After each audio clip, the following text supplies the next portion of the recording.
Border 2 એ આગામી ભારતીય હિન્દી ભાષાની મહાકાવ્ય એક્શન યુદ્ધ ફિલ્મ છે જે અનુરાગ સિંહ દ્વારા સહલેખિત અને દિગ્દર્શિત છે. જેપી દત્તાની 1997ની ફિલ્મ બોર્ડરની સિક્વલ. આ ફિલ્મ ભૂષણ કુમાર, કૃષ્ણકુમાર, જેપી દત્તા અને નિધિ દત્તા દ્વારા નિર્મિત છે.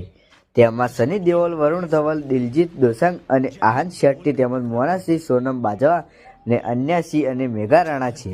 બોર્ડર 2 એ 23 જાન્યુઆરીએ રિલીઝ થઈ રહી છે, જેનો ઉદ્દેશ્ય 26મી જાન્યુઆરી છે, સોમવારના રોજ પ્રજાસત્તાક દિવસની રજા અને 4 દિવસના સપ્તાહના અંતનો લાભ લેવાનો છે.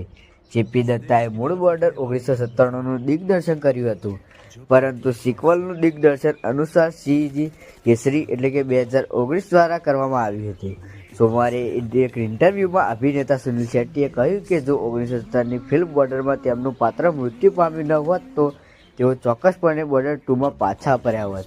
હું આ ફિલ્મો ક્યારેય નહીં ભૂલી શકું. જ્યારે તમે દેશ માટે મૃત્યુ પામો છો ત્યારે સારું લાગે છે, તેમણે તેમ કહ્યું. તો મિત્રો, ચોક્કસ આ મૂવી જોવાનું ભૂલતા નહીં.